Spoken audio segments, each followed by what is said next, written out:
जैसे कि हम रोज स्टेप बाय स्टेप बेसिक से लेके ब्राइडल तक मेहंदी सीख रहे हैं। अभी हमारा बेसिक चालू है। पहली क्लास में हमने सिर्फ सिंगल शेप्स निकालना सीखा था, उसको बंच में कन्वर्ट नहीं किया था, सिर्फ सिंगल शेप्स बनाए थे।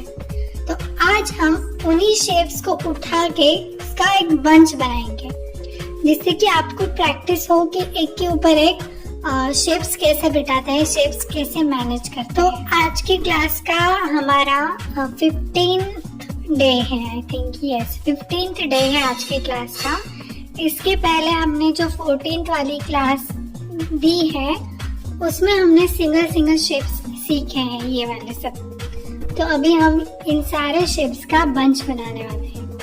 तो देखो यहाँ पे मैंने एक बेस बना दिया, ये लाइन जो मार रही हूँ अभी मैं, उसके ऊपर मैं हम्स बना रही हूँ। ये एक बेस हो गया। इसके ऊपर हम अभी कुछ भी शेप ऐड कर सकते हैं। इसको मैंने साइड में ले लिया है। अभी इसके ऊपर हम कोई भी एक शेप ऐड करके उसके ऊपर फिर से एक बेस बनाएंगे, जिससे कि हम एक और शेप उस पर ऐड कर सके। इस तरीके से आप कंटिन्यूसली शेप्स ऐड कर सकते हैं। अभी यहाँ पे एक नेक्स्ट देखते हैं। इस तरीके से बहुत सारे शेप्स के जो बंचेस हैं आपको खुद से भी बनाने हैं। पहले आप मैंने जो बनाया है उस तरीके से आप कंप्लीट बनाते जाओ। मैंने जितने बनाए हुए हैं वो सारे प्रैक्टिस करने के बाद आप खुद से दिल से डिजाइन्स बनाना ट्राई करो। उससे आपकी प्रैक्टिस होगी और आप दिल से भी मेहंदी बना पाओगे। तो यहाँ पे आप देख रहे हो कैसे मैं नीचे के बेस पे डिपेंड ऊपर का शेप बना रही हूँ।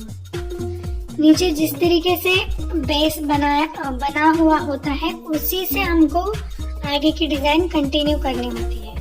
यहाँ पे जिस तरीके से नीचे वाला शेप जा रहा है उसी तरीके से हमको ऊपर वाले शेप को मैनेज करना होता है। अरेबियन मेहंदी में यही एक बात होती है। अगर आप कोई भी शेप किसी के भी ऊपर एक राइट में जा रहा है, एक लेफ्ट में जा रहा है, ऐसे बनाओगे तो बिल्कुल भी वो अच्छा नहीं दिखता है।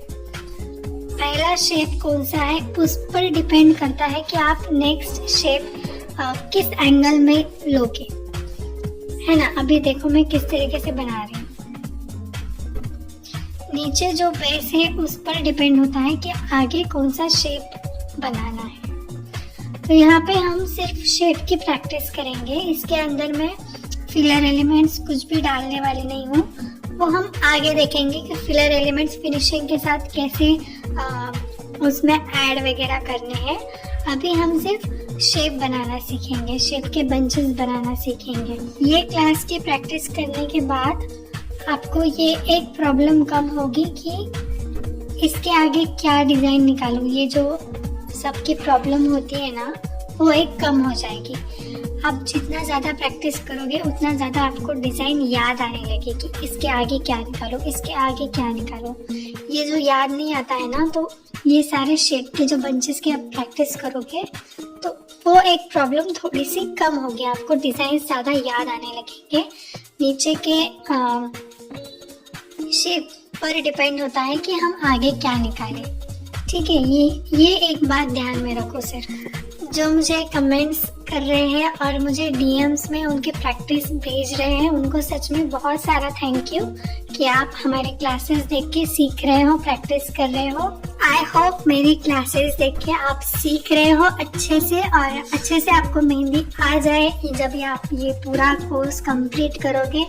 आई होप आप में से बहुत सारे लोगों को परफेक्टली मेहंदी आ जाए और आप ऑर्डर लेने लग जाओ। अगर आप ये पूरा कोर्स करने के बाद सच में ऑर्डर अगर आप लोगे तो प्लीज़ मुझे कमेंट करके बताना कि ये कोर्स करने के बाद आपने ऑर्डर लिए, तो मुझे बहुत अच्छा लगेगा। ये सारे क्लासेस आप अच्छे से फॉलो करो और यहाँ पे आज के ये जो शेप्स है उसकी भी अच्छे से प्रैक्टिस करो। देखो मैं किस तरीके से बंचेस बना रही हूँ शेप्स के, एक के ऊपर एक बिठा के। और एक बात कहनी थी कि आप रोज हमारे ये शीट पर तो प्रैक्टिस कर ही रहे हो, हमारे क्लास की अच्छी सी एक ड्राइंग बुक बनाओ, उसमें ये सारे कोर्सेज अच्छे से फेयर करो ताकि वो ड्राइंग बुक देख के आप खुद भी ब्राइडल मेहंदी कोर्स या फिर नॉर्मल अपना मेहंदी कोर्स अपना क्लास स्टार्ट कर सकते हो। वो बुक में जैसा मैंने सिखाया है उसी तरीके से आप खुद भी सिखा सकते हो।